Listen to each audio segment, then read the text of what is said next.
Testing 1, 2, 3.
will now come to order. I first want to take a moment to welcome the subcommittee members who have asked the chairman of the subcommittee and chair for the opportunity. I want to explain that although I look forward to work, Julia Brownlee is still the subcommittee's acting ranking member, and our new subcommittee members soon. But since I need to see if we have also, and we also want to make sure that we and some. I also want to ask unanimous consent that Ms. Esty be prepared in addition short. This is my second term in Congress and on this subcommittee. I am on abuse. I was a firefighter and a state representative for 1 year. I'm also honored to say that I'm a tradition of service. I'm not only a Marine, I'm an officer, so I make for home. The House Affairs Committee is known for working in a bipartisan manner to ensure the best service possible. Our nation's heroes deserve no less. This subcommittee specifically addresses how to best provide who have medical conditions relating to their service. We also work together to ensure that veterans who have passed away are treated with dignity and respect. I look forward to continuing this tradition and with working with Ms. Estes and the members of the subcommittee on the issues that are critically important to the veterans and our nation as a whole.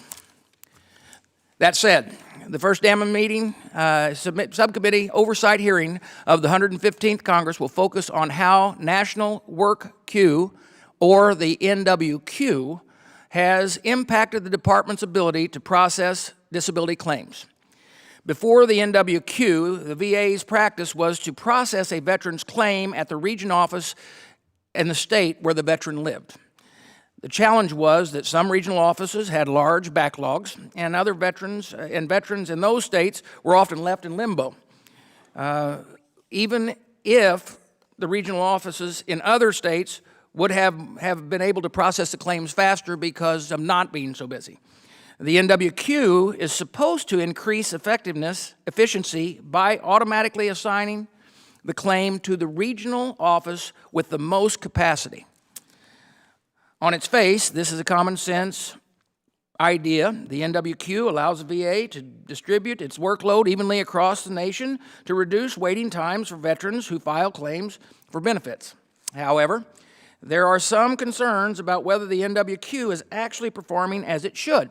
Unfortunately, the VA claims backlogs have increased from about 76,000 backlogs claims on May 2nd in 2016 before the NWQ was fully implemented to now almost, well, as of February 4th, 101,000. One has to question is whether the distribution work throughout the NWQ is in fact more effective. Rather than assigning a claim to a specific employee to work the entire claim, the NWQ breaks up the claim into individual tasks such as scheduling a disability exam. After one claim processor reviews a file and completes an action, the NWQ will likely assign another claim processor for the next step. The second claim processor then also has to become familiar with the file to determine whether additional action is needed for the VA to make a decision. It does not make sense to me on how having multiple claim processors completely review the same file can possibly save time.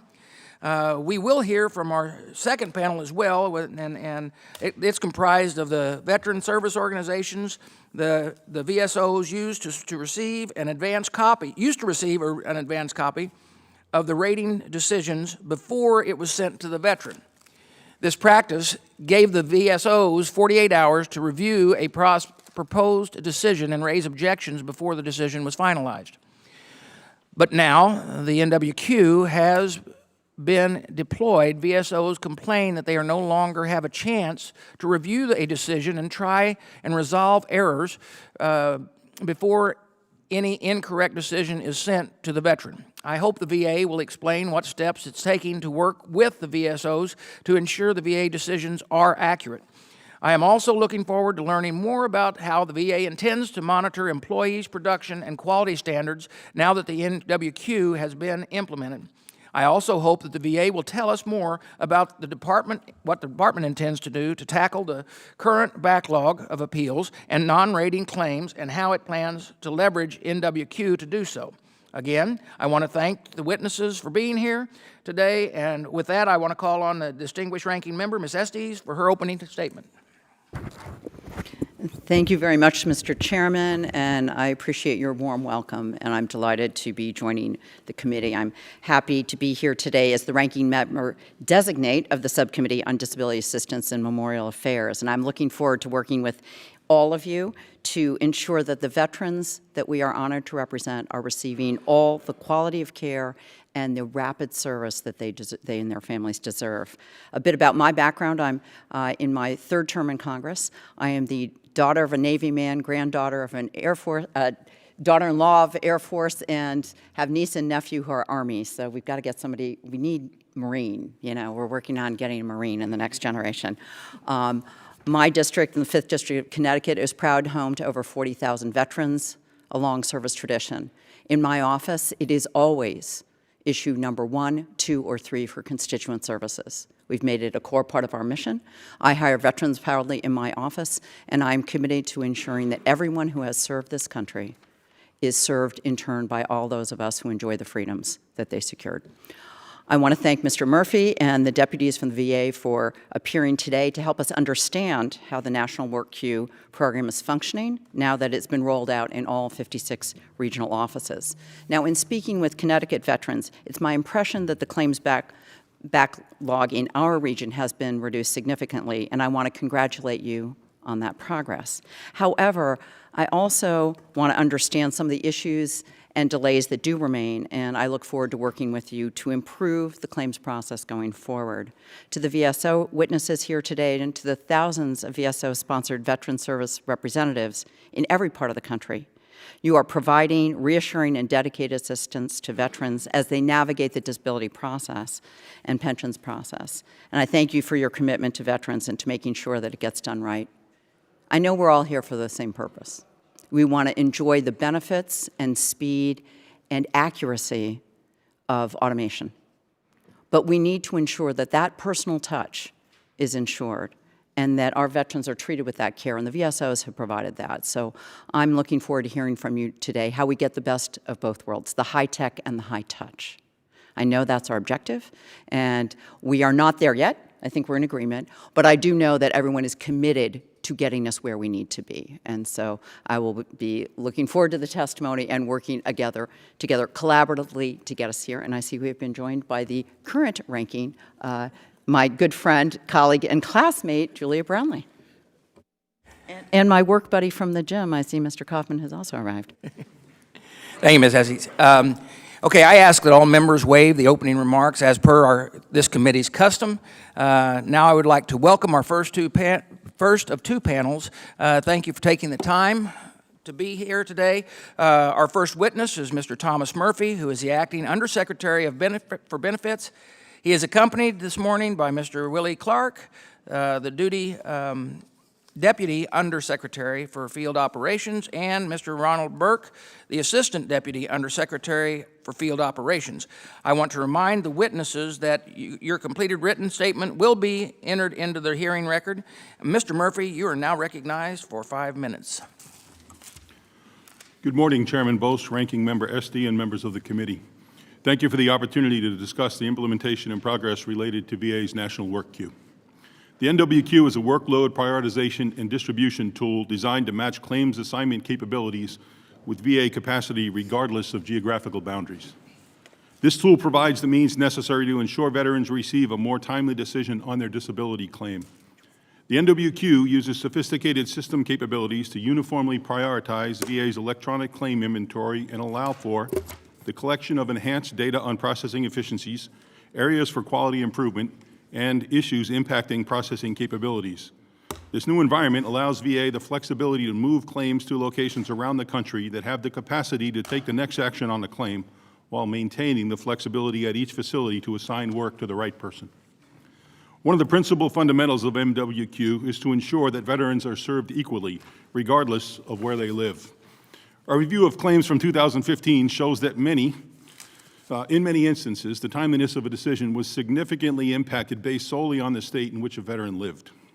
Some were receiving decisions in 106 days, while others took more than 213 days, nearly double the time. This variance demonstrates the inefficiency of the RO-based claims model, where each regional office receives claims based on geography rather than what their capacity is to complete work. When NWQ was rolled out, the average days pending for veterans' disability compensation claims was 94 days. This was reduced to 85 days by the end of fiscal year 17, a 10% reduction. VA breaks the claims process down into cycles. Upon receipt of a claim, VA develops for evidence. The inventory of claims awaiting initial review was reduced from approximately 56,000 to 18,000 as of the end of January 2017. The average number of days for first development action has dropped from almost 25 days to less than 10 in 2017. Following the initial development actions, VA prepares a rating decision to identify each disability, its severity, and its relationship to military service. The amount of time claims are awaiting a rating decision has dropped from about 29 days to 16 days. Once a rating decision is complete, VA prepares award notification for the veteran as appropriate. The award time has dropped from 8 days to 4, and the authorization time from 4 days to less than 2. VA continues to work toward reducing the number of claims pending over 125 days. While we acknowledge that some claims will take more than that, we've made significant improvements over the past 2 fiscal years. In 2015, VA completed 45% of its claims within 125 days. As of January 2017, 66% were completed within the 125-day standard. NWQ is a component of VBMS, and one feature that's built into the NWQ allows VA to measure the amount of rework in our system, which has never been possible before. It allows any VA employee in the process to stop the line to correct a deficiency, a process similar to that used in industry to ensure high quality. Because of this feature, we're now able to measure process defects based on feedback from our employees. As a result, approximately 6,500 claims reviewed in 2017 have been returned to an earlier stage for correction. Systematically tracking these errors enables us to tailor training, increase accountability in the claims process. With an endeavor this large, VA spent a lot of time and resources on a measured change management approach to NWQ implementation. Our efforts included briefing various stakeholders, training employees, publications of an NWQ playbook, and a myriad of calls and briefings with each regional office. VA utilized new data to revise director and employee-level performance metrics and created standard reports used to improve workload management and effectively manage resources. Additionally, VA is bringing together more than 1,100 supervised managers for continued training on tools and best practices. While VA is acclimating to this new work environment, we took the feedback we received to heart and are implemented methods to increase the amount of local work assigned to regional offices. While we acknowledge that there's more work to be done, it's important to recognize that these efforts have and continue to generate positive and significant results for veterans. Mr. Chairman, this concludes my statement. I would be pleased to answer any questions you or members of the committee may have. Thank you, Mr. Murphy, and I would like to yield myself 5 minutes for questions, if I may. On May 2nd, 2016, before the NWQ was fully implemented, there were almost 76,000 backlog claims. Yet last week, there were more than 100,000 backlog claims. The increase is about 33% over 9 months. Is it the VA's assertion that the NWQ is improving effectiveness and efficiency in processing claims? Yes, sir, it is. And the reason is we now, for the first time, have the ability to look at the right next claim that needs to be worked. So today, with the work that we're sending out every claim that's available to be worked in the backlog every single day, and then we're working back as early as claims that are less than 90 days old being pushed out to regional offices. So we're leveraging the ability to see the exact work case that needs to be done and sending it out to a regional office for action at just the right time. Okay, so, but from what we can see of our numbers, what specific factors are contributing to that increase that we see over that 9-month period? I mean, that's a concern. Naturally, all of us are wanting to see them processed as quick as possible, but to see that increase, what would the agency say that the reasons for that are? I'm going to ask Mr. Clark to jump on this. He runs our field operations division. Okay. Good morning, and thank morning. you, Mr. Chairman. It certainly is my pleasure to respond this morning. The first thing I'd like to say is our receipts have gone up since last year. One of the things that we know that as we get more efficient, more veterans are aware of benefits that are available to them. They come in and they submit more claims. Additionally, we're taking a more balanced approach to the work that we're doing. One of the things that we've done in the past, and we did great work in getting the backlog down in past years, but we focused probably too much on the backlog. And we have this old saying in VBA that if you work only the backlog, then all you work is the backlog. So we've improved in our appeals. We have improved in answering phones. We had a block call rate of 60%, almost 60% a couple of years ago, and now we're at 0% block call. Non-rating, those types of claims, dependency claims, we have claims, drill pay, we are working those claims. So what we're doing is taking a more balanced approach, but we do understand and we do keep eye on our backlog to make sure that we don't have veterans waiting too long. Yeah, that would be the concern, and another part of my question is that what plans do you have to, though we shouldn't work off the backlog, I agree with you on that, that alone, but that's still a major factor that we can use to say, okay, how quick are we getting these processed through? And when you see the buildup, it's concerning to us, and I'm sure it's concerning to everyone involved when you see that continue to pile up. So what intention, what do we see out there that we can do to speed the process up? Okay, yes, sir. I'll take that one, sir. About 6 months ago, I took a look at where we were spending our money in terms of overtime dollars and the number of people that we had and the number of vacancies that we carried. And as a result, I went out to our top 25% performing offices and increased their authorized end strength. If you go look at my authorized end strength today, the day the hiring freeze was put on, we had 250 people above authorized headcount. And the reason for that is I took very high-cost overtime dollars and I converted it into full-time labor. Now, those people start into the process. It takes about a year to get a VSR up to standard and ready to work. It takes 18 months to 2 years for our VSRs. My point is this: 6 months ago, I started that action. In a few more months, you're going to see VSRs in place doing better processing, and you're going to see more raters in place within the next 6 months. All right, the other concern that I have right quick, and I'm going to finish this up fairly quickly because my time is running out, but the concern we have of rather than one person dealing with a particular claim and having it handed off over and over and over again, quite often can cause a lot of confusion. And my concern, do you have that same concern that maybe one person isn't focusing on one claim, and as it passed through multiple hands, do you see a problem with that? I'm going to ask Ron to talk about this one. And yeah, I had that concern, but the changes we made over the last several years, it's much smaller than it was. Mr. Chairman, thank you for that question, and Semper Fi. To talk about that topic specifically, we've learned, this is still a relatively new initiative that we are still learning from. We absolutely wanted to make sure that our claims assignment, our claims distribution was matched to where capacity was. As we get more data from the NWQ system, we're learning better ways to optimize this. As such, one of the things that we're going to be doing in our next VBMS release is actually maximizing the amount of work that goes to the home station. We believe that will do several things. Number one, it will most likely assign a claim back to an employee that has seen it before.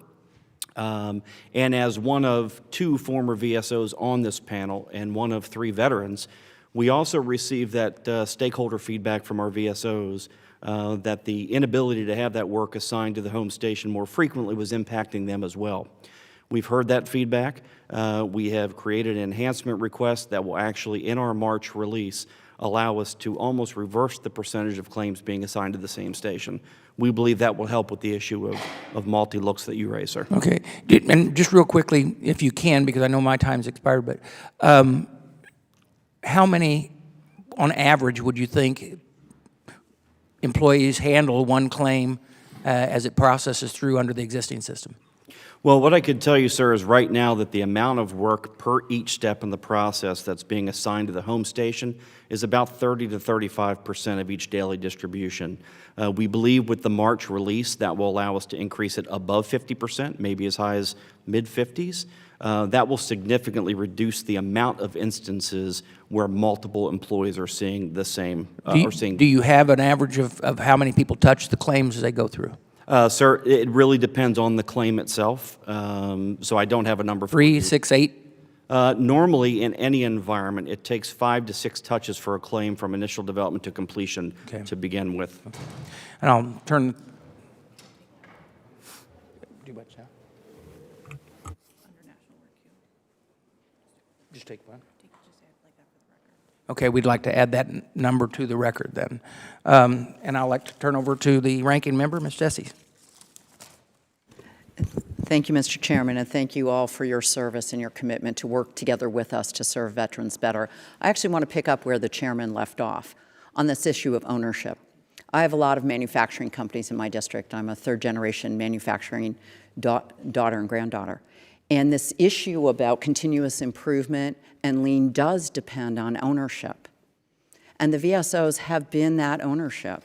And so I think we need to figure out how we ensure that we are reducing the number of touches where appropriate. Now, obviously, you may have very complex claims, and those are going to require and should go to the people best able to do that. And there are specialized claims that we know are much more fairly and rapidly processed in specialized settings. But I think we do need to work for the typical claim to keep it closer to home, keep the VSOs engaged, and reduce the number of touches that we need to have. So if you can talk a little bit about, in addition, you just spoke, Mr. Burke, about in March issuing a directive to reduce that number so more of it stays in the ROs. But what else are you hearing in terms of feedback that will not just reduce the time, but improve the accuracy and the engagement, which is going to be necessary to keep our veterans feeling served as well as being served? Yes, ma'am. Thank you for that question. Let me first start with the latest part of your question about quality. One of the things we're also building into our process is an automated, we're calling it the diagnostic tool. This is purely based to improve and focus on the quality of our claims processing at all steps. This is an automated feature that will run in the background as an employee is processing a claim. And before that claim moves to the next step, that employee will have the opportunity to hit a diagnostic check, and it's designed to catch some of the major trends that we see now with missed steps or confusion in the claims process. So we believe that will help. I am actually leading an endeavor we bring 1,100, and we're still in this process, bringing 1,100 of our first-line supervisors and division chiefs physically into a location for training. The purpose of this training is to talk about our trends, the new reports, and we've created a standard suite of reports so that our supervisors can lead, they can see issues with the claims process. But on the issue of ownership, we should have a subsequent reaction. And what we're stressing is that we want pride and ownership from our employees in every see is a valued need to route more work to the local stage than we have been doing consultation, taking the feedback from our employees, from our partners, and other stakeholders. Thank you. I want to follow up also on the that VBA has 760 vacancies. Mr. Murphy, you talked about how you're reading from the hiring ban at this point. When you're looking at the final rule establishing 8 new presumptive diseases, how are we going to keep, you're going to see it up? Obviously, we're going to, and we have vacancies. Can you talk a little bit about? We are overstaffed at this time. So the intent right up front 6 months ago was we're going in a row, would wait for a vacancy, then would start the process for the person would open training. So what I did is I bumped up an additional 5% end strength across the nation, 100%. Part 2 was at the same time, I spent $130 million last year. We're using overtime money for citizens. So in the extra 5%, we converted 50% of the overtime dollars to FTE and put the authorization today. So again, I'm $250 over from the presidential budget for 2017. And we lose approximately how the before having people on board. Then the next measure would be we start moving people out of non-direct labor positions into direct labor positions. That's the most important part, is the delivery of service, not to have an extra person at the headquarters. So we do have a hiring freeze in place. We also have a movement freeze in place where we're not allowing people to move out of our direct labor positions and be promoted into other positions, which leaves me trying to figure out how to deliver services. Thank you, and I see my time has expired, but I appreciate your explanation. Thank you all very much. Mr. Berkman, General Berkman, you're recognized for 5 minutes. Thank you, Mr. Chairman, and it's an honor to be with all of you this morning, and thank you for all of your service, both in uniform and now in a suit. The state of Michigan has a very high percentage of veterans, comparatively speaking, and the 1st District that I represent has double the percentage of veterans as the other districts in Michigan, and largely rural, so we have some unique challenges. And as far as the questions I'm going to ask, I'm not going to ask person-specific, so whoever would choose to respond, please feel free. What are the problems with NWQ that delayed its implementation? Thank you, sir, for that question.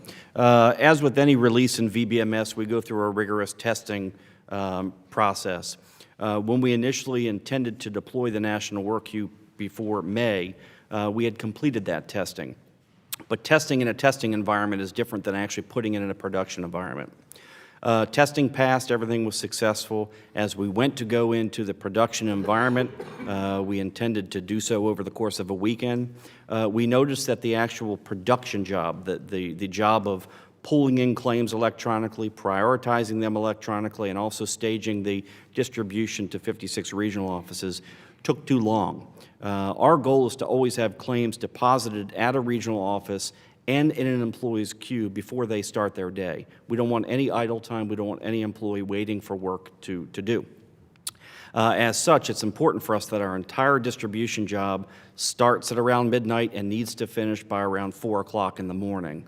We noticed that the job was taking too long, and we decided to pause, go back and retool and reconfigure until that processing time could be reduced. That was the issue, sir, that caused the initial delay, because we didn't want to put ourselves in a position where employees did not have work available to them at the start of their workday. So in other words, you feel that by the testing of the testing that failed, if you will, and what you implemented to, as you saw the real-time work, so have the problems with that been resolved to your satisfaction? Yes, sir. That actually was resolved and was the key feature, if you will, that allowed us to actually successfully deploy to all stations in May of 16. So a little OJT there. Yes, sir. All right. And OJL as an on-the-job learning. Yes, sir. NWQ is fused with the VBMS system. We were told that this system needs to be either replaced or updated. Does NWQ have the ability to be compatible with new or updated benefits management systems going forward?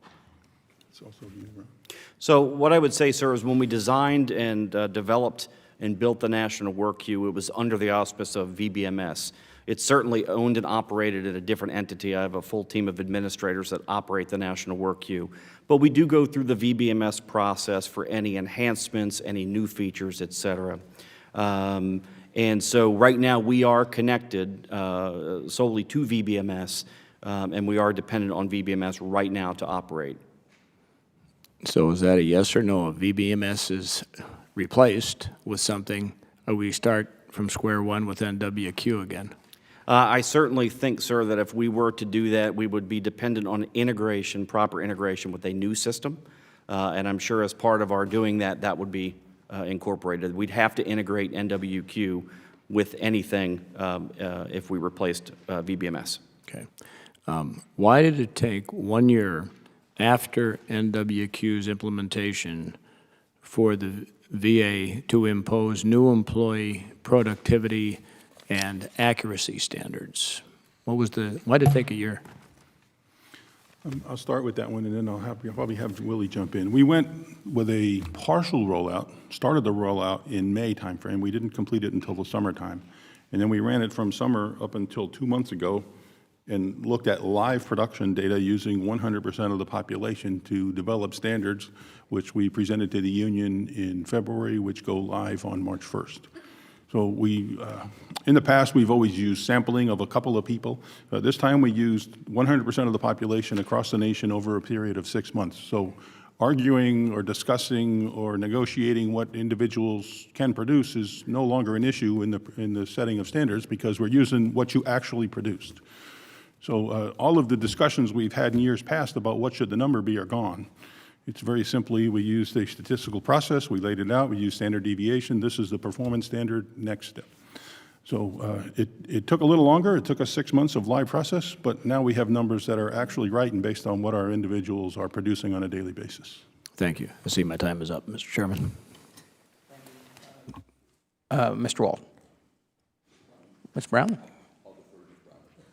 Ms. Brown, you're recognized for 5 minutes. Thank you, Mr. Chairman. And I, too, want to add my voice and thank all of you for your service to our country and your service to our veterans as well. So I think, Mr. Murphy, you, in your opening comments, talked about there's still more work to be done, and there's already been discussions on where improvements can be made. Are there other areas that we haven't discussed so far that you're looking at to improve the system? I'm going to hit this at a very high level and then give it to Ron in about 20 seconds. And the answer is we're getting so much data out of every little transaction right now, we're still trying to figure out how to use some of the data. An example of that is what we did with RVSRs and performance standards and how we use statistics to lay it out and say, wow, look at what's here. Ron runs this every day, sees all these numbers. I spent a lot of time in his office digging. He may be able to put a little more clarity on that. Thank you. Yes, ma'am. A couple of things that we are doing right now. We have, while very short-lived in this environment, we've started to gather a ton of data that wasn't available before. One of the things that we're really keenly focusing on is the reduction of our rework.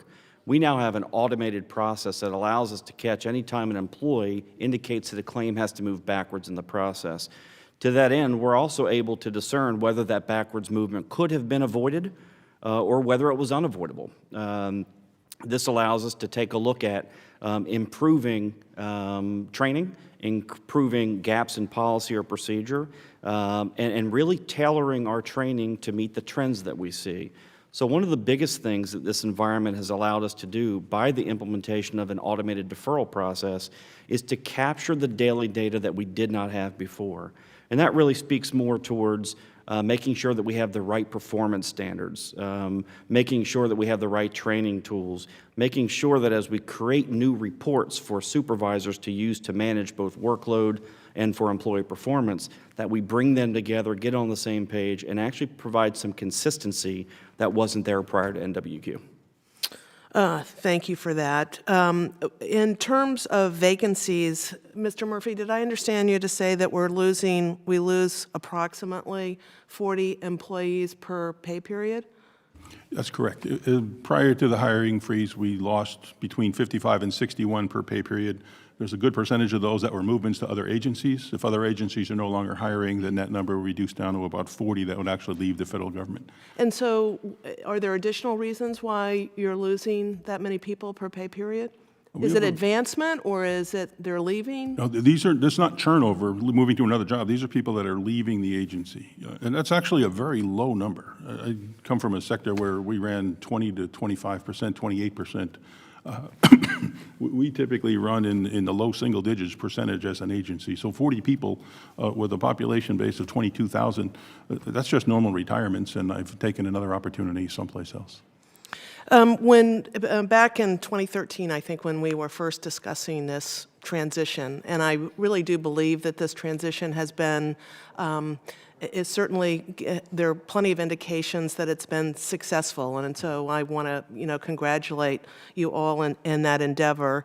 Obviously, I agree, there's still more work to be done here, but one of the things that we talked about was the fact that for those people who are doing this processing, that what could emerge from this system are people who are experts across the country in a particular type of claim, and perhaps with that expertise, that in and of itself would streamline and make the system more efficient. Is that happening? Do you see that kind of trend?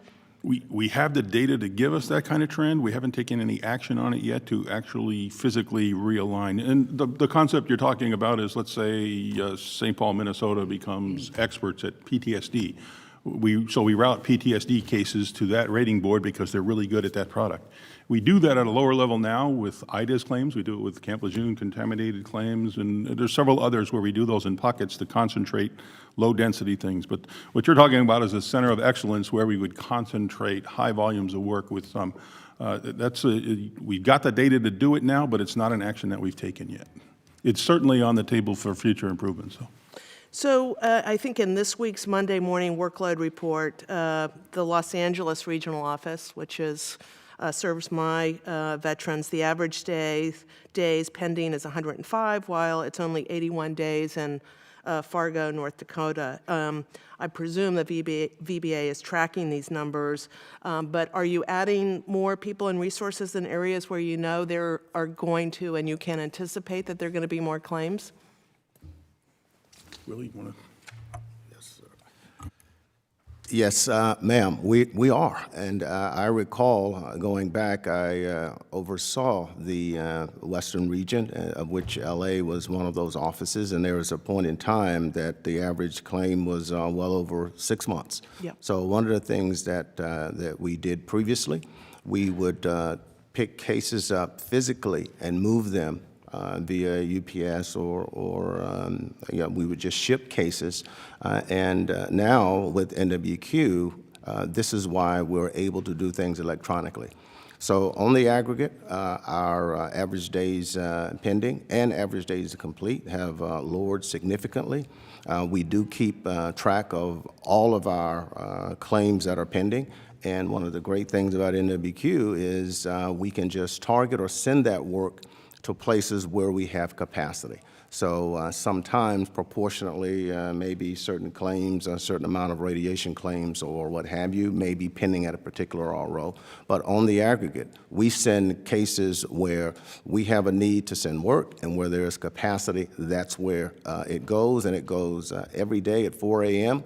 Mr. Burke and his team of folks moves that work around. Thank you very much. I apologize. I yield back, Mr. Chairman. Thank you, Ms. Browning. And Mr. Kaufman is recognized for 5 minutes. Thank you, Mr. Chairman. Mr. Murphy, out of the claims backlog, what percentage would you just say are PTSD only?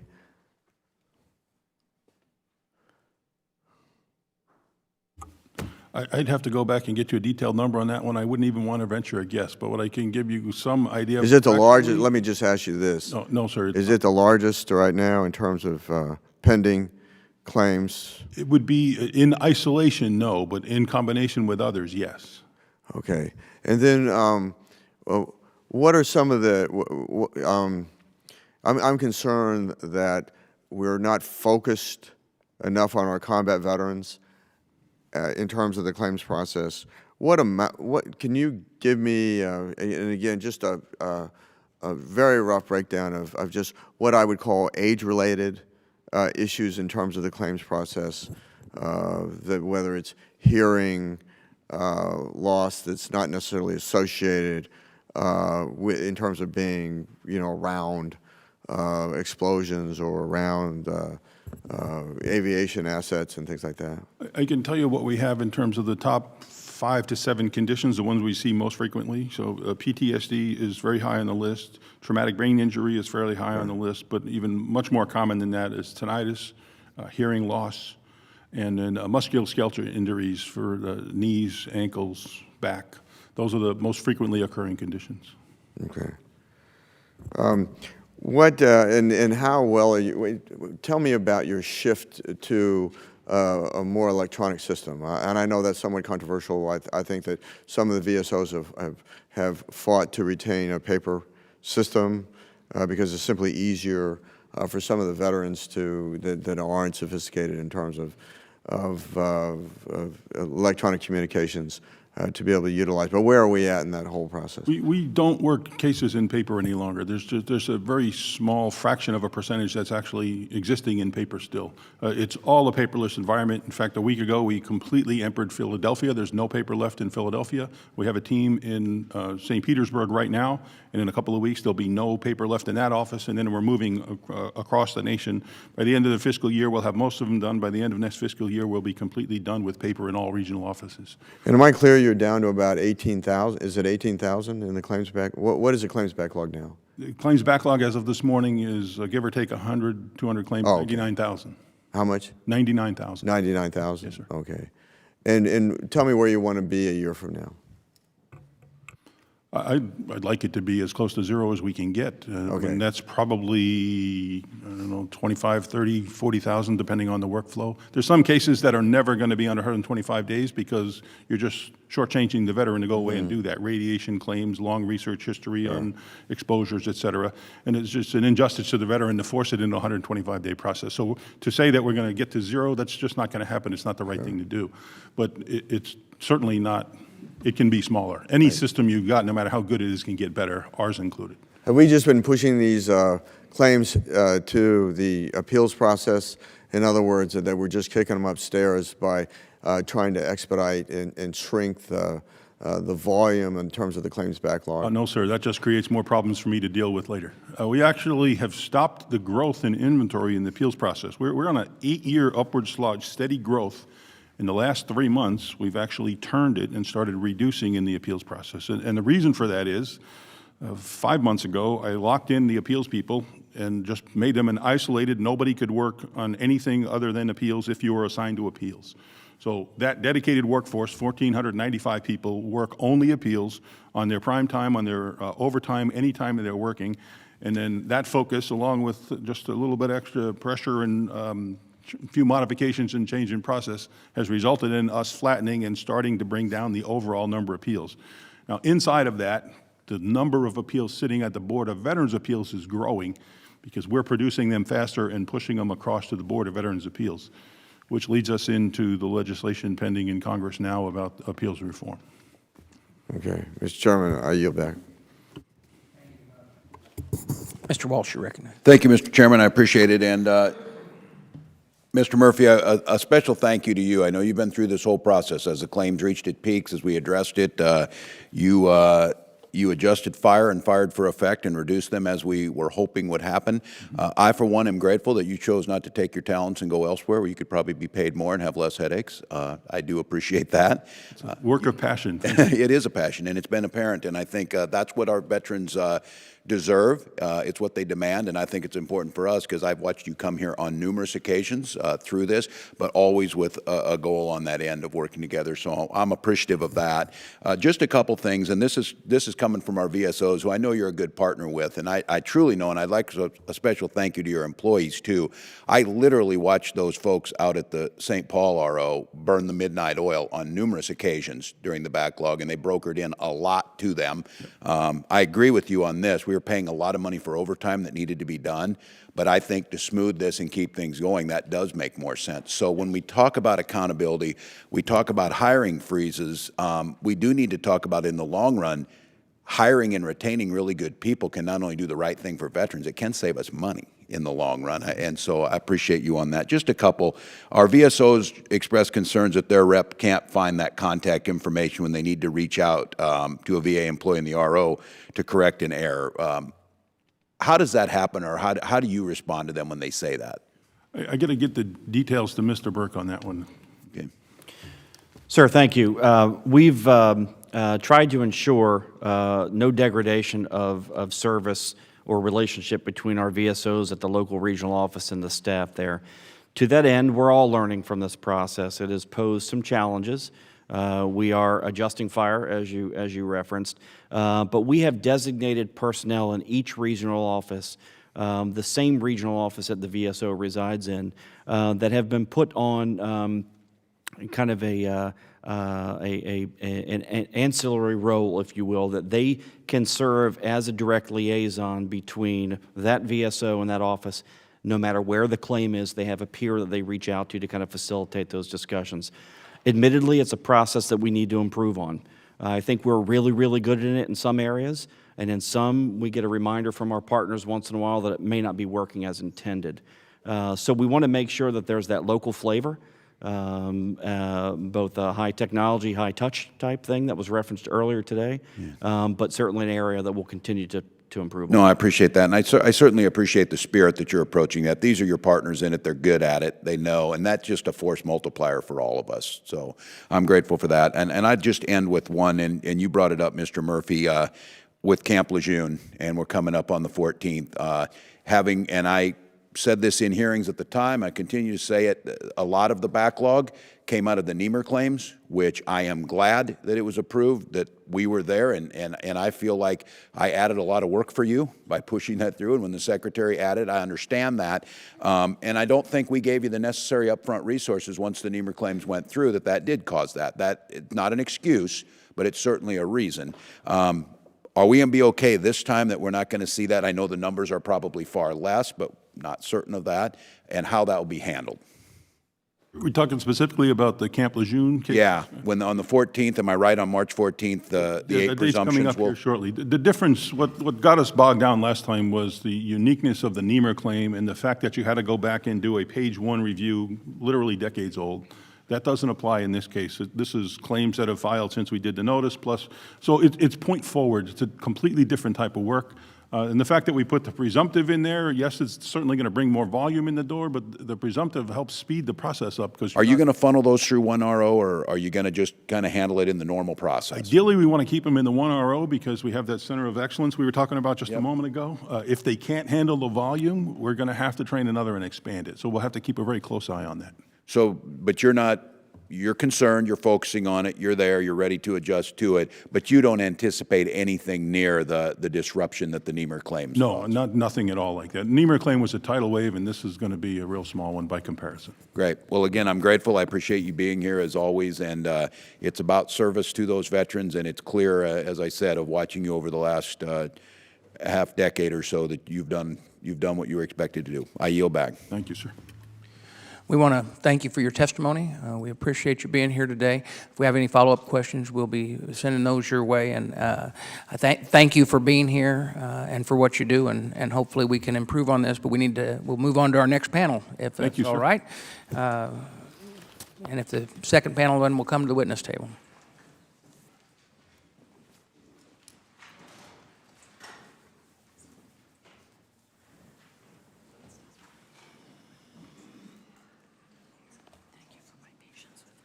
It's all right. Mine too. My big problem is I speak off the cuff better than I read these.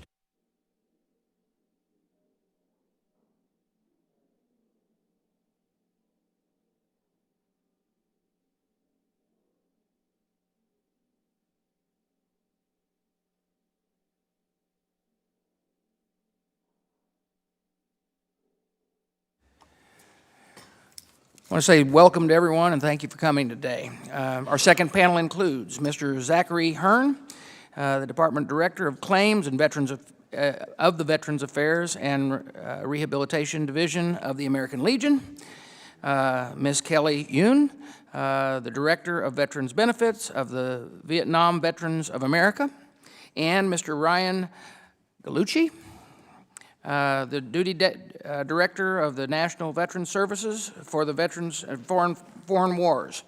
And first, we'll hear from Mr. Hearn of the American Legion. And Mr. Hearn, you're now recognized for 5 minutes. Thank you. American Legion past National Commander Ronald Conley initiated a series of visits to VA facilities in 2003. After these visits, the American Legion declared VA a system worth saving. Over 13 years have passed since that declaration, but this truth remains. The American Legion knows VA is a system worth saving. Good morning, Chairman Bose, Ranking Member Etzy, and members of the subcommittee. On behalf of the National Commander Charles E. Schmidt and the 2.2 million members of the American Legion, we welcome this opportunity to speak with you regarding the impact of national work queue upon the adjudication of claims. VA Secretary David Shulkin echoed the American Legion's sentiments regarding the value and place VA has with our nation's veterans during his confirmation hearing. We fervently believe VA is a system worth saving. We need VA to listen to us. We need VA to work with us to ensure management success. The American Legion has over 3,200 accredited representatives with representatives in each of VA's regional offices. This level of assistance and expertise by these individuals led the American Legion to represent over 804,000 veterans in the last fiscal year. Many view our representatives as advocates for veterans. The fact is, we could be a fleet of advocates for VA. But they not only need to listen to us, but also implement what we are asking. NWQ and Veterans Benefits Management System are inextricably intertwined. NWQ is not viable without a properly functioning VBMS that allows for the fullest advocacy efforts by veteran service officers. VA began briefing the American Legion in 2015 regarding NWQ. It was designed to maximize its workforce and adjudicate claims in a more expeditious manner through routing cases to VA regional offices based upon availability. The American Legion recognized the potential for the program, however, concerns existed and continue to exist regarding its implementation and execution. The advocacy and adjudication of claims has historically been a local venture. A veteran residing in a given area of jurisdiction could reasonably expect the claim to be developed and adjudicated at the local VA regional office. Much of claims advocacy is built on internal relationships within regional offices, and NWQ would sever some of those relationships. VA advised that the local regional office would serve as the first filter where the claims would be adjudicated. However, in the case of some regional offices, this has proven untrue. The St. Paul regional offices decreased the adjudication of claims of veterans from Minnesota from 99% to 30% over the course of 2 years. A major complaint received by our service officers is the fact that VBMS does not have the ability to alert local representatives of claims development. VA has established a 48-hour window to review claims. However, VA has occasionally removed a case prior to the close of the allotted period of time. The American Legion hosts Department Service Officers School biannually, and during the last school in July 2016, service officers working in regional offices were asked to raise their hands. They were asked to lower their hands if they had come across a case that had been removed from adjudication review prior to the 48-hour window. Not one hand was raised. These concerns have been raised to VA, yet the problem continues to linger. Even if the local representative where the claim was adjudicated was notified, it would be of little assistance. The local representative is not familiar with the veteran and the associated claim. Moreover, many of our service officers are employed by state agencies funded by local tax dollars. Those employees are working to assist veterans in their given state. It is unfair for them to also assist veterans residing outside of their jurisdiction. The American Legion regularly conducts quality review visits. Last year, we met with VA employees to discuss the impact of NWQ. Some welcomed NWQ, however, others had concerns. These concerns existed from line employees to senior leadership.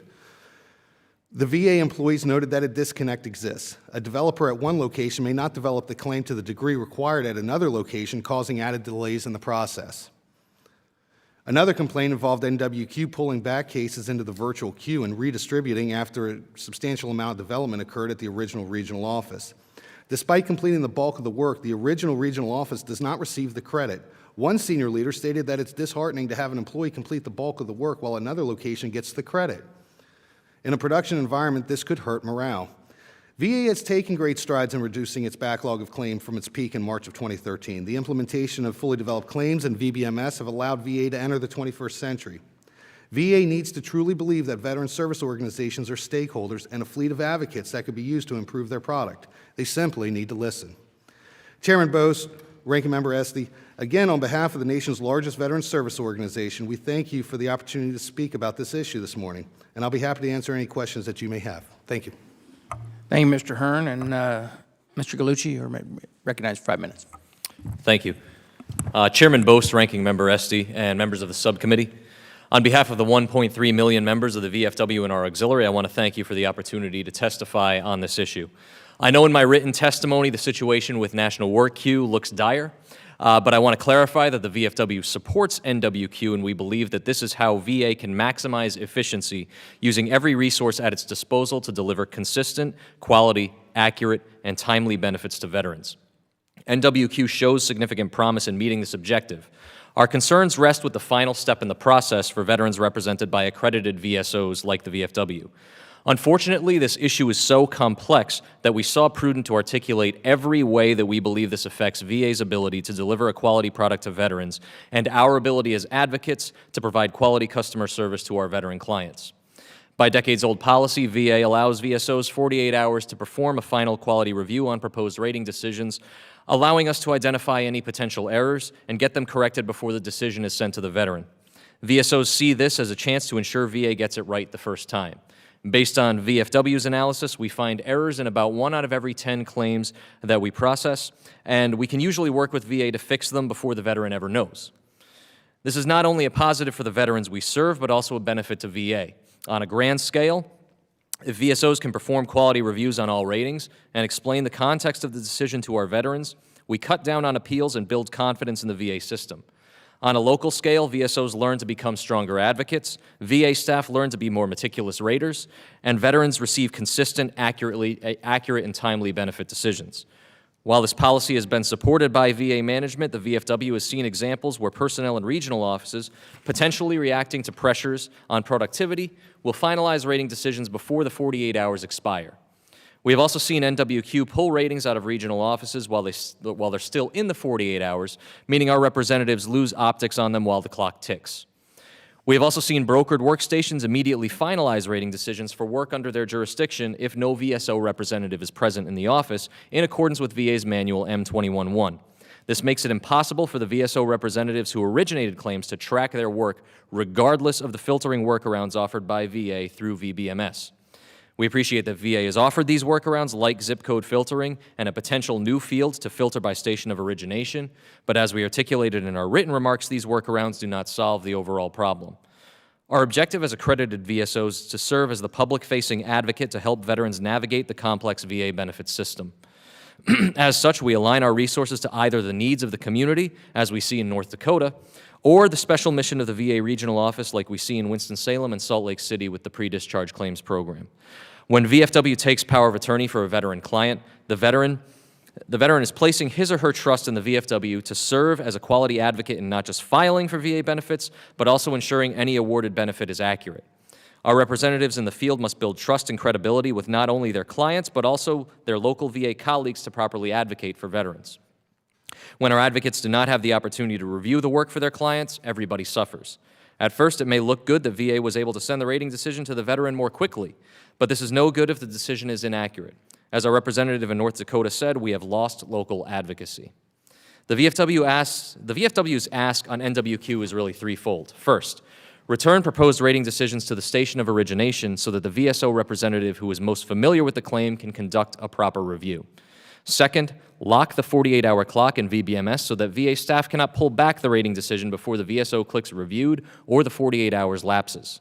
Third, allow VSOs to mark proposed ratings as queried in VBMS so that VA can track potential errors and hold staff accountable for addressing any potential errors. The VFW believes that the infrastructure already exists to execute these three steps in NWQ and is a more simple solution than building a new filtering option in VBMS. The VFW and our partner VSOs have asked for these solutions since NWQ was first proposed. Unfortunately, we worry that these requests have been pushed aside in favor of VA's internal priorities. Now, we understand that VA has its objectives to improve its work product, but our purpose today is to demonstrate to this subcommittee and to VA that the VSO's priorities are also VA's priorities. The VFW believes in NWQ, and we want to work with VA and this subcommittee to make this successful. If VA can execute these deliverables, we believe that we will have advanced in our mission of providing timely, quality, and consistent benefits to our veterans. Chairman Bost, Ranking Member Esty, this concludes my testimony, and I'm happy to answer any questions you may have. Thank you, Mr. Gucci. And Ms. Shun, we want to recognize you just for purposes of Boston. That's what the name is pronounced. It's okay. Everybody does it. I just go ahead and get it so everyone knows. Ms. Shun. Thank you. Good morning, Chairman Bost, Ranking Member Esty, and other representatives of this distinguished subcommittee. Thank you for inviting VVA to testify today about the National Work Queue's impact on claim processing. VVA is supportive of using technology to create a better claim system, however, not at the expense of accuracy, transparency, or a pro-veteran claims process. Currently, it is easier to track a FedEx package than a VA claim.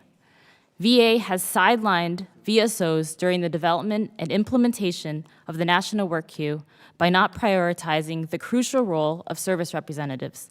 Consequently, the pro-veteran claims process has suffered to the detriment of the veteran. VVA is left concluding that VA's only interest is to use the National Work Queue as a tool to eliminate the backlog and nothing else. VVA strongly opposes the expansion of the National Work Queue to appeals and non-rating claims until, at a minimum, the three recommendations we put forth in our written statement are fully implemented. I'd like to take this time to briefly discuss 3 barriers to the claims process that VVA currently experiences as a direct result of the National Work Queue. First, VSOs are unable to track accurately its claims that need review before a final decision is issued in VBMS. For example, if our service officer files a claim in Seattle, Washington, that claim could be kicked to Atlanta. That service officer is unable to track that claim to its rating decision being issued. VVA believes that when our service officers are unable to review the claims they filed, VA is depriving veterans of their right to competent representation. For more than 2 years, VVA has stressed the importance of a station of origin search filter in VBMS, but VA continues to give this request 0 priority. Adding a station of origin search feature will permit service officers who filed the claim to be able to competently assist their veterans through the entire claims process, regardless of if the claim is adjudicated in another station. The second barrier, assuming the VSO is able to identify which RO the claim has been sent to, VA has yet to provide accurate contact information for each station. Often, the email addresses provided are incorrect or outdated, leaving the VSOs unsure of who to contact at the out-of-state station. This is extremely important when we're trying to contact during the 48-hour review period. And finally, the third barrier. Even if we have the correct contact information for the station, it is difficult to receive a timely response if we get one at all. Since implementation of the National Work Queue, service representatives are further distanced from the claims process, and in some instances, blocked out entirely. Consequently, VVA has been forced to appeal more claims than previously, which adds to the backlog. All of these problems did not happen pre-National Work Queue because service representatives developed working relationships with VA raters at their home station, and all claims were adjudicated in the same state where the veteran resides. The Veterans Benefits Claims process is a unique adjudicatory system. It seeks to be non-adversarial and pro-veteran. VVA urges VA to prioritize the recommendations made in our written statement so that veterans and their representatives are again included in the claims process. Thank you for this opportunity for VVA to share our thoughts on this issue, and I'm happy to answer any questions. Thank you, and I'll go with the first 5 minutes of questioning. Mr. Hearn, our number of backlog claims when we started this project was about 76,000. Now it's about 101,000 or thereabouts. Do you think the NWQ is actually has improved the situation or not? The American Legion has noted that there has been an increase in the backlog of claims during this period of time. As far as if it contributes to the backlog, I couldn't say, but it certainly hasn't been. It certainly hasn't decreased it as the numbers would bear. What suggestions would the VA have? What suggestions would you have to improve this? I think again.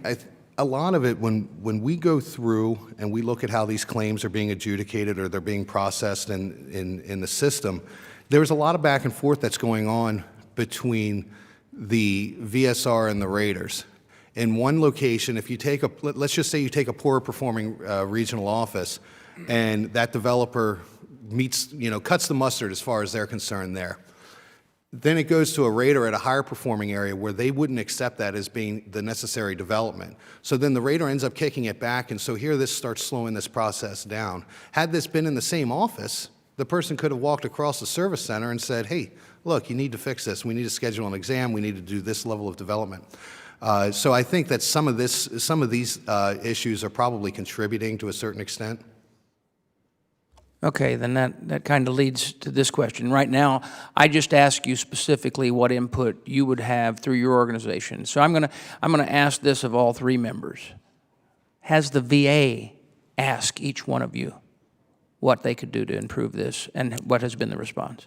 They have asked. We have offered solutions.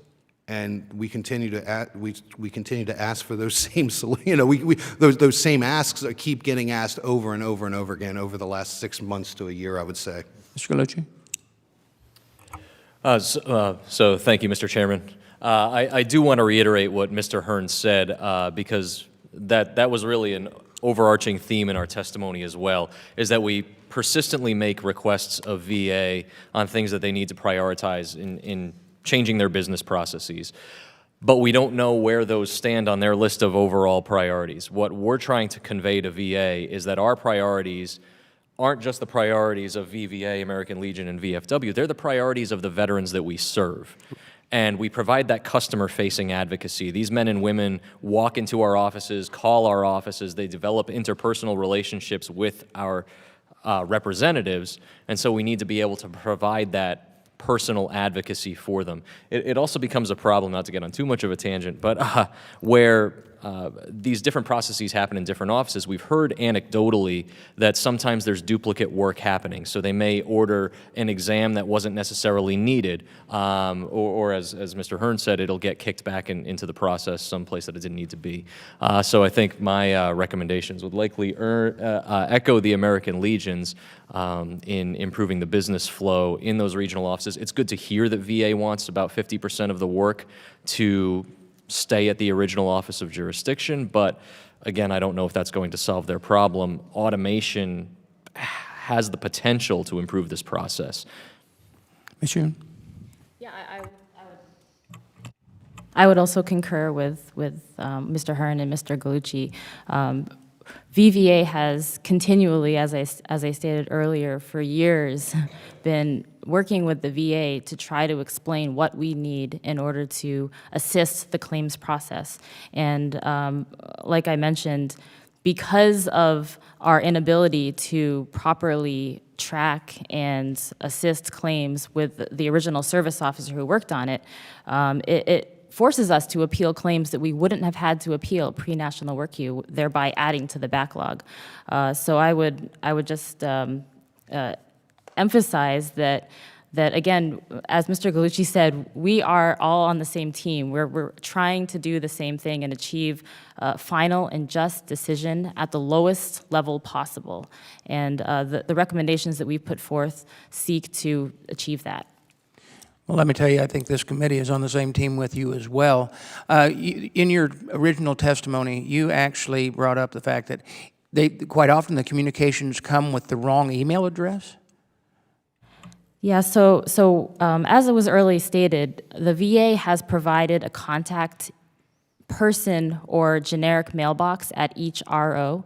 So if we don't know who to contact at that RO, if we don't know the rater, we're instructed to email this email address. It's either a personal email address, a name at someone's name at va.gov, or it's a corporate email box.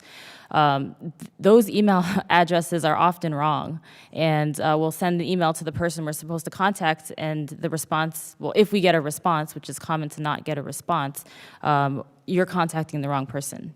I don't do this. So the request that we've made in our written statement is that VA publish on its website an updated list. We certainly understand that there's turnover and the person of contact could switch, but they need to be able to provide that real-time, updated to service organizations so that we know who to contact at that point. Thank you. I'd turn it over to the ranking member. Thank you, Mr. Chairman. And I think we are all on the same page, and I think it's going to be up to us in Congress to prioritize these issues to better serve veterans. You know, what's part of what we've done now, there's been a lot of focus on backlog, so the VA is focusing on backlog. Well, if we want these quality measures and transparency and accountability in place, we need to prioritize that, and we need to be pushing VA, and that's why we are thanking you for your partnership with us in ensuring that that happens. And again, I have no doubt VA wants this too, but if it's not prioritized from somebody who can assist or not and shine some light or not, it may not happen.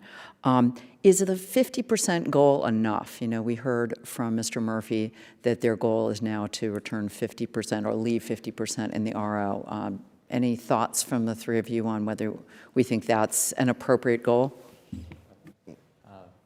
First of all, thank you, Ranking Member Esty, for that question. I have some thoughts on that. You may have seen in my written testimony that in talking about some of these solutions to the VFW, they really just seem like workarounds. I mean, an objective to have 50% of the work in the station of origination sounds good. It's better than 30%, don't get me wrong. Having a station of origination work filter in VBMS is also better, but I don't think it's a 100% solution for some of the reasons that I pointed out before. The manual allows VA to immediately promulgate decisions if we have no VSO representative in that office. And just for a little bit of background, the way that our resources are aligned at the VFW, sometimes we do have turnover in those offices. The example that I had in my written testimony was a regional offices that had a vacancy at the moment. We, out of our headquarters, were tracking a claimant that we were working with in the hopes of reviewing that rating decision when it was posted for the 48-hour review period. That 48-hour review period never happened because that regional office was immediately promulgating decisions. So even if we had the station of origination filter, it wouldn't have helped us in the situation with that veteran. What's interesting about this specific case is that VA failed to evaluate one of the claimed conditions on the claim, and it resulted in an additional 8-month ordeal for that veteran and for the VFW to try to resolve that issue. So the SOO filter to us, the 50% station of origination work, doesn't really solve the problem. That's why, I mean, really, our testimony was more of a wish list. If we had an optimal situation, what we would want is return it to the SOO, freeze the clock so they can't pull it back into the national work queue, and then allow us to mark ratings as queried in VBMS as opposed to just reviewed or lapsed. Thank you. That's really helpful. And we've had some of those cases in my office. And I'm thinking we managed to crack the code in immigration cases, a coding system that they use that allowed us to actually track, Ms. Yoon, as you mentioned, who's handling the case, how has it been coded, and I think that might be something we want to explore in more detail. Could we do better coding so you would know who was in charge if it gets sent someplace else? So if that person's no longer there, you would be able to go and look at that RO site and see, wait a minute, 132 is not there. So we're going to have to find out who's now taking over those cases. So it seems to me that the technology ought to be able to offer us that transparency and accountability. But we may need to push VA to say, you need to prioritize encoding this in a way that allows us to actually know who we contact and get real-time information. So I don't know if you've done any work on that, but maybe, Mr. Chairman, we could look at utilizing exactly this technology to say, okay, if we're going to use it, let's use it for the benefit of veterans, not just reduce the backlog, but be able to still have that accountability and that touch. So as we move forward, I'd welcome your thoughts on whether we can use the technology to help solve this problem. Ranking Member Esty, if you mind, I'd like to follow up on that because there was another point about the list of points of contact that Kelsey made in the regional offices.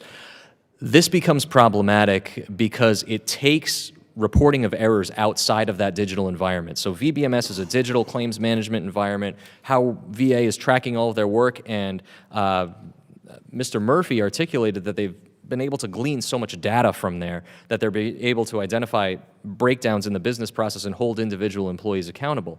For rating review, if we find errors, there's no such opportunity. By having to send a separate email to a random VA staffer or a corporate inbox, there's no accountability for reporting those errors. And then when we click either reviewed or let the 48 hours lapse so it would say expired, there's then no accountability on the back end for VSOs that, hey, look, we found an error, it wasn't addressed within a timely manner. So that's one of the reasons we're asking to mark them as queried in VBMS. Thank you. That would be great if we can follow up and figure out how to embed that. I think that's a really important point. And if we're getting incomplete data, I wouldn't say inaccurate, incomplete data about the error rate, that's really important that we figure out how to code that. And I think we should continue on with that. Thank you very much. Chairman Bergman. First of all, thanks to all of you for all you do for the veterans. The veteran service organizations vary in their scope, vary in some of the populations that they serve. I'm hoping for all of you that you are working very hard to encourage those veterans to, whether they join the American Legion, the VFW, the Vietnam Veterans of America, we need to know what's going on amongst the youngsters, if you will, that have served so honorably. To all of you, the VA has claimed that the NWQ would improve on rating consistency and accuracy. From the perspective of you, the VSOs, have you noticed improvement in these areas? The American Legion conducts quality review visits every year. We just did return from San Juan last week, and to their credit, to San Juan's credit, that they are vastly improved from where they were 18 to 24 months ago. However, I would still contend, and the American Legion has historically differed in what the definition of error is with VA, a static appellate rate or even a declining appellate rate is just strictly that. That doesn't mean that your quality is better. It just means more or less people have appealed. Typically 20 to 30% of error rate is what we see, and what we determine as error rate is that there was something done wrong in the development process, and not just strictly a yes or no or grant or denial of the benefits. So I wouldn't say it certainly isn't the panacea to VA's problems as far as the error rate is concerned. General Bergman, thank you for that question. I think it's tough to draw a conclusion at this point. National Work Queue is a very new business process, which is one of the reasons we wanted to get out in front of this and really appreciate this opportunity to address the subcommittee on this issue today, is because from the VFW's perspective, we think that moving work efficiently in a digital space around VA has potential to improve accuracy. I don't think we're there yet. Based on our own review of rating decisions, we find about 1 in 10 have an error. That's been fairly consistent, but a few months ago we were almost getting up closer to 2 in 10, where we were identifying errors. Whether that's because of National Work Queue, it's tough to say, because looking at VA's self-reported data on claims-based accuracy, that's a number that's also been decreasing over the past few years. But when they break down claims-based accuracy, it also is directly correlated to the number of issues that a veteran claims. So 1 to 2 issues per claim are more likely to be accurate than if you have 7 to 12 issues in that claim.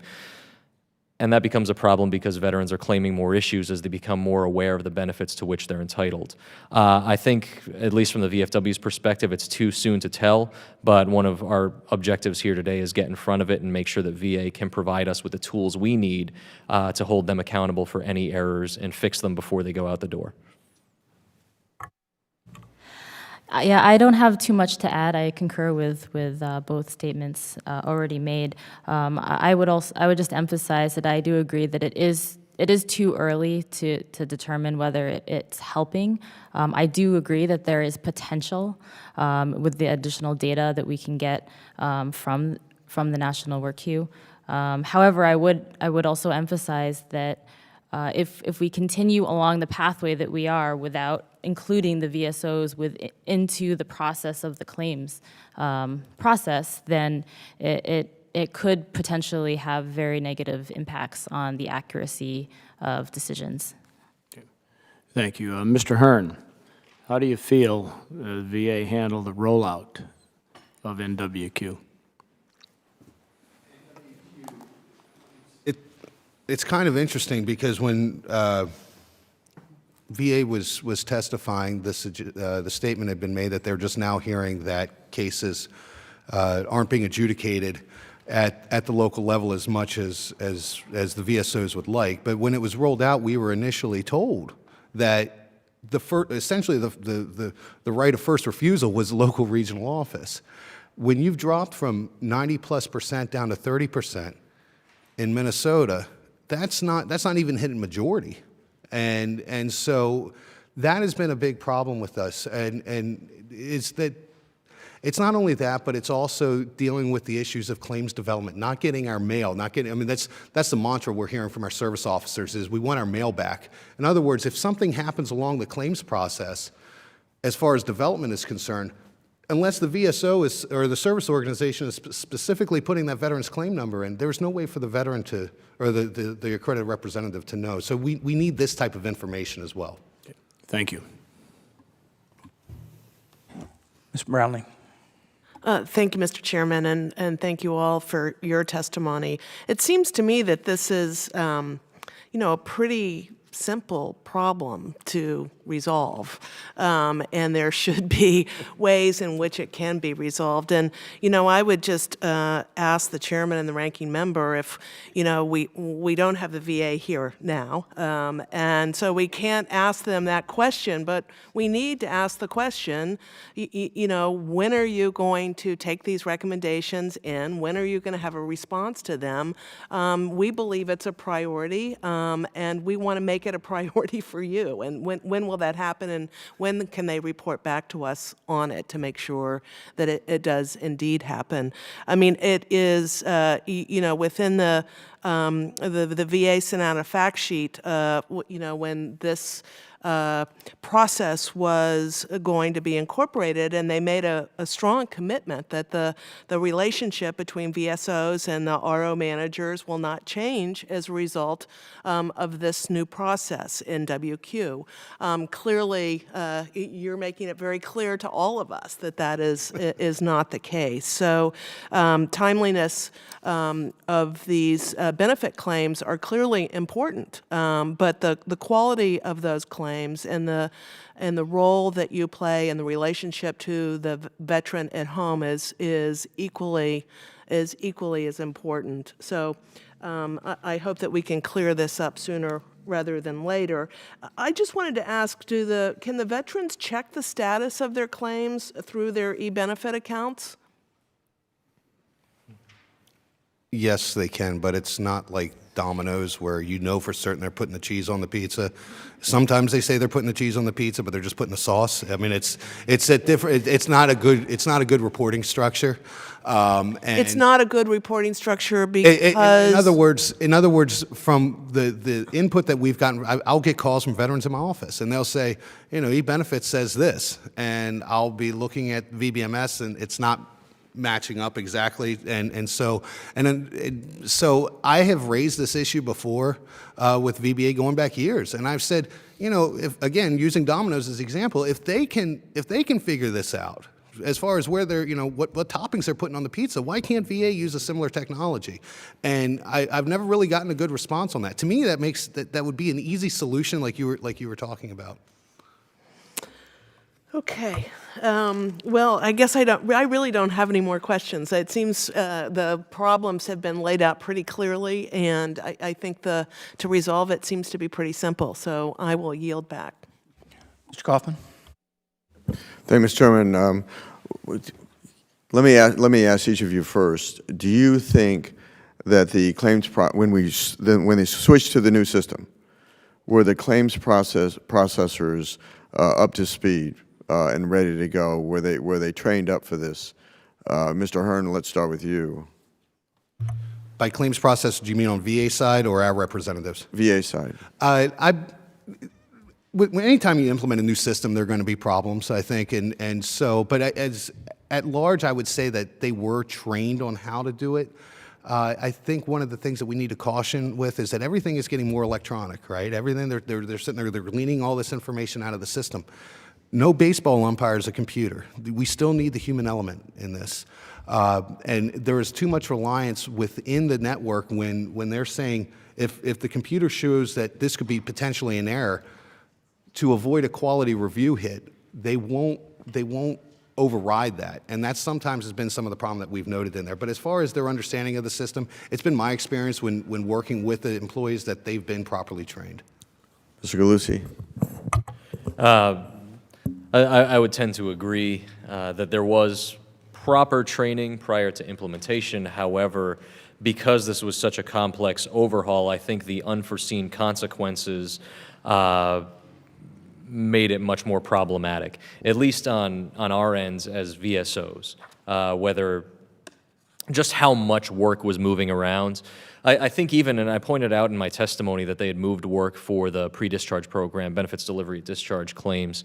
There were hiccups all up and down the VA system on this. Our rating review specialists in Winston-Salem had identified a number of claims that were disappearing during the 48-hour queue. When we reported it to VA, they didn't think it was happening at first. It took about 2 days of back and forth and then providing claim numbers and a hard count of the claims that were pulled back from Winston-Salem pending rating review. There were 10 of them that were assigned to the cloud, the station of jurisdiction 499 for the national work queue. They didn't believe us at first. They almost didn't recognize that this was happening within their own business process. So I think there were a lot of unforeseen complications with the rollout of national work queue. Again, one of the reasons we wanted to come here today and articulate this, not to take too many shots at VA, but we want to be a constructive partner in this, and this is what we're seeing on the ground, and we hope that they'll be responsive to the needs of our clients, the veterans that we serve. Ms. Yoon? Thank you for the question. I would agree that I think the training was generally sufficient. However, the one thing that was exposed is that at each RO, they often have their own internal procedures and systems. And when a claim is sent to another RO, and if we're used to a certain system at this RO, the other RO might do something else. The lack of consistency across each office has I believe, been more apparent, and the hope is in the near future that is something that could hopefully be standardized more. Okay. Very quickly, if you all had to, we're I think over 90,000 in terms of our claims backlog right now, and so we've made some progress, but we got a lot of progress to go. What would you, if you were going to identify one issue as the leading issue that the Veterans Administration needs to change in order to reduce the backlog, what would that issue be? Mr. Hearn, let's start with you. That's a big question, Congressman. The top issue. Honestly, I think this isn't going to impact the backlog as much as it's going to impact the appeals and the quality of the decisions, but is to stop and look at what you're doing as a rater and as a VSR and make sure that you're considering the entirety of the evidence. Because that has been one of the biggest problems that we've seen. It's the reason why you've got a 50% remand rate at the board. It's the reason why you've got a 25% grant rate at the board, is because nobody is sitting back and really thinking about what they're doing when it comes to these decisions. Okay. Mr. Gallucci. Congressman Kaufman, thank you for that question. I think you saw my head nodding a number of times because it has to do with conflating timeliness and accuracy. There's so much focus on the time it takes to get a claim done. We got to get them out the door. We got to move through this process fast. And we're finding that haste makes waste. I mean, that's a common euphemism, but pardon my dad joke. But it really becomes a problem because our clients come to us for that personal interaction to know that we've reviewed their records, that what we're claiming is accurate, that VA took into consideration the entirety of evidence. And it really makes it easier on the back end. I believe now the Board of Veterans Appeals docket date is backlogged several years. And that's just harder on those veterans. Yes, they may have a rating decision, but it's probably an inaccurate rating decision. We want to get this right the first time. This also becomes a problem with the 48-hour review because sometimes we've been told, well, we just need to get the rating out there. The veteran needs that rating quickly. We're talking about 2 days in a 125-day process. In the clients that we work with, they understand that if they get 2 days for a quality check, it's really not going to affect their, it'll only affect their benefits for the positive on the back end. That 2 days is ample time for them to make sure that the rating decision is accurate. So, thank you. Ms. Yoon, quickly, I'm over time here. Yes, I would emphasize possibly to reevaluate the work credit system. That VA employees have, because again, there's this emphasis on speed, and there's not as much of an emphasis on accuracy. And again, our accuracy measurements may be a little different than VA's accuracy, but there needs to be an emphasis on reviewing the entire claims file, development, looking to see if there is any more development that is needed, and also, most importantly, if an exam has been issued, was that exam adequate? And I think that one of the most common reasons that we see cases kick back from the board is because the exam is inadequate. And I think that that's an example of something that can be worked on and improved at VBA. Mr. Chairman, I yield back. First off, let me say thank you for being here, but also let me tell you that the chairman in the new position that he's got made an error. The error is that I let the VA leave this room before you spoke. I won't do that again. I think that they should be here. I think that you should get answers to those questions. And if it needs to be done in front of this committee, that's exactly where I think it needs to be done, so that we can actually hold them accountable, because they can. I think the idea and intent of this program is good. We want the process to be as smooth as possible.